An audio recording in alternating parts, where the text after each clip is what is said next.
Saludos queridos oyentes.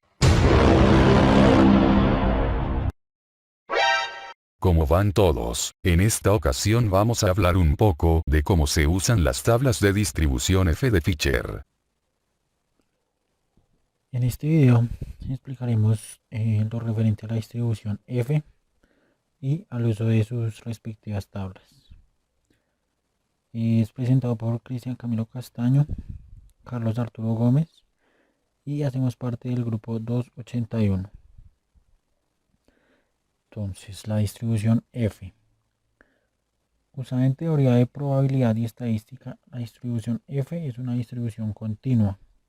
Es una distribución de probabilidad de gran aplicación en la inferencia estadística, fundamentalmente en la contrastación de la igualdad de varianza de dos poblaciones normales y fundamentalmente en el análisis de varianza técnica que permite detectar la existencia o inexistencia de diferencias significativas entre muestras diferentes.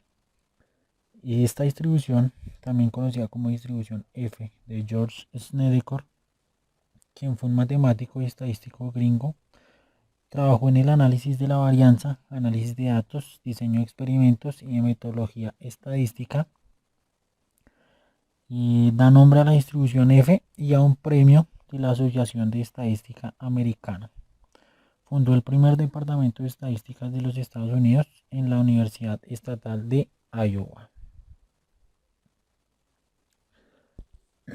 Frecuentemente se desea comparar la precisión de un instrumento de medición con la de otro, la estabilidad de un proceso de manufactura con la de otro, o hasta la forma en que varía el proceso para calificar de un profesor universitario con la de otro.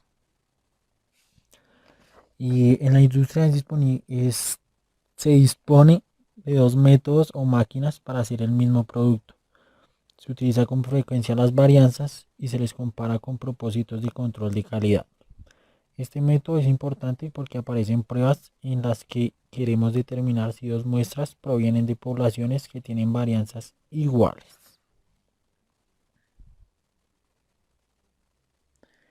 La distribución se plantea partiendo de dos variables, x e y, las cuales nos indican. Y x cuadrado sub m, es decir, una chi cuadrado con m grados de libertad, y x cuadrado sub n, es decir, una chi cuadrado con n grados de libertad. De manera que si establecemos el cociente entre ambas chi cuadrado divididas a su vez por sus respectivos grados de libertad, tendremos la función f, la cual es una distribución f de Snedeker con m y n grados de libertad, es decir, una función f sub m, n. Y dejando claro, que la distribución f de Snedeker tiene dos parámetros que son m y n, grados de libertad del numerador y grados de libertad del denominador respectivamente. En esta gráfica podemos ver que como se trata de un cociente entre 2 chi cuadrado, su forma o gráfica de la función de densidad será parecida a la de esta distribución, por lo que estará solo definida para el campo positivo de la variable y su apariencia variará según los grados de libertad, estando más próxima a la densidad de probabilidad a los valores próximos a cero de la variable cuando los grados de libertad o parámetros sean bajos, como lo vemos en esta gráfica, que para un m, n igual a 4,4, vemos que la gráfica se acerca a 0 en su eje X. Y por el contrario, en esta gráfica, donde vemos un m, n de 20,20, vemos que la gráfica se aleja mucho más del eje X. Y la distribución F, como lo mencionamos anteriormente, es la razón de dos variables aleatorias independientes, donde para hallar cada chi cuadrado, que pues aquí no lo mencionan como lo vemos en la gráfica, lo mencionan como un x1 y un x2, y tenemos la siguiente fórmula, la cual nos muestra que f es el valor de una variable con distribución f, que pues es lo que necesitamos hallar. S cuadrado sub 1 es la varianza de la muestra 1. S cuadrado sub 2 es la varianza de la muestra 2. N1 es el tamaño de la muestra 1 y N2 es el tamaño de la muestra 2. Aquí, para tener en cuenta, debemos utilizar N1 como M, lo definimos como M, y N2 lo definimos como N, utilizando pues la significación, los términos utilizados anteriormente. Y para la cuestión del sigma cuadrado, tenemos la siguiente fórmula. Y pues esta depende ya del N y el M respectivo para cada muestra, sea la muestra 1 o sea la muestra 2. Uso de tablas F o tablas de distribución F. Y para esto debemos tener en cuenta ciertas características de la distribución F, las cuales nos dicen que, primero, F tiene valores no negativos, es decir, que es igual a 0 o mayor a 0. F es asimétrica, es decir, que está sesgada a la derecha de cada gráfica. Y existe una distribución para cada par de grados de libertad GL1, grado de libertad del numerador, y GL2, grados de libertad del denominador. En esta gráfica podemos ver dos puntos muy significativos, los cuales son el punto crítico F, que es el que necesitamos hallar, y la región o el área crítica sigma. En esta siguiente gráfica vemos un ejemplo muy sencillo, el cual nos muestra que esta distribución F está escrita como F de sigma, GL1, GL2. En este caso, el área sería igual a sigma, que es 0.95. El GL1 es 19, el GL2 es 24. Y como resultado tenemos 2.11, que pues ya es el valor hallado por tablas. Ahora bien, para hallar el valor de GL1 y GL2, que son los grados de libertad del numerador y el número del denominador respectivamente, tenemos como fórmula N1 menos 1 y N2 menos 1. Y en el cual N1, utilizando los significados, los términos anteriormente usados, N1 vendría siendo M y N2 vendría siendo N, grados del numerador y del denominador respectivamente. Entonces, para determinar un valor crítico en la tabla F, localizamos la tabla correcta para el sigma. Muchas de estas tablas utilizan el valor de 1 menos sigma para poder pues entrar a sus tablas o para poder identificar la tabla correcta que debemos usar. Y muchas otras utilizan sigma medio. Ahí pues es dependiendo cada tabla, cada autor. Pero siempre nos hablarán del valor sigma, el cual es común para todas las gráficas.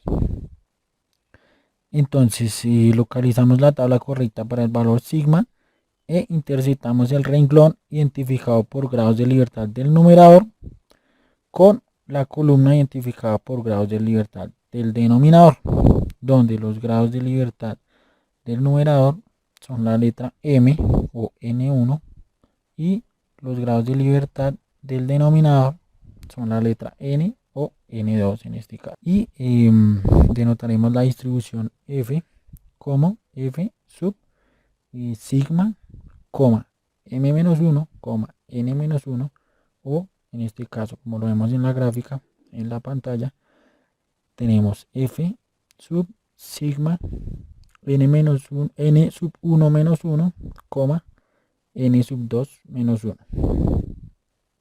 Y de esta manera es la manera correcta en la que debemos entrar a las gráficas para hallar el valor de nuestra distribución F y pues dar un resultado, o para el cálculo que se nos está dando. Ahora procederemos a dar unos ejemplos de este tema de la distribución F y del uso de tablas de la distribución F. Vamos a hacer el siguiente ejemplo de cómo se usan las tablas de distribución Fisher de la siguiente manera. El ejemplo es el siguiente. Una empresa prueba dos máquinas de llenado, la máquina A y la máquina B. La máquina A se usa para llenar 16 frascos y da una desviación estándar de 1.9 onzas en el llenado. La máquina B llena 21 frascos que dan una desviación estándar de 21 onzas en el llenado. La empresa debe seleccionar una de las dos máquinas en función de la uniformidad de llenado. ¿Cuál deberá seleccionar si sabemos que debemos usar alfa igual a 0.10? Como ya sabemos, esta es la gráfica que representa pues una distribución Fisher. La gráfica, a partir de que encontramos un punto crítico, ese punto crítico se encuentra pues en las tablas, utilizando pues los ciertos valores que nos da el ejercicio. A partir de ese punto crítico, si toman valores hacia la derecha, donde se forma esta región de rechazo, pues la máquina ya no va a complacer lo que se busca. Y si toma valores por detrás de este punto crítico hacia la izquierda, o sea, valores menores, la máquina pues va a responder, va a ser aceptable. Acá tenemos pues ya los valores, los datos de la máquina A y la máquina B. Sabemos que tenemos una desviación estándar en la máquina A de 1.9 y el número de muestras en la máquina A es de 16. Seguimos con la máquina B, pues la cual tiene una desviación estándar muestral de 2.1 y un número de muestra de 21 frascos. Entonces ahora sí seguimos pues con el análisis matemático.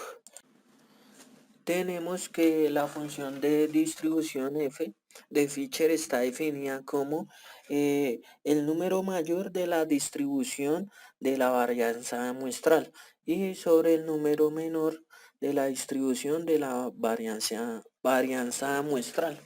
En este caso de la distribución por tablas F de Fisher, se recomienda que sea el número mayor sobre el número menor.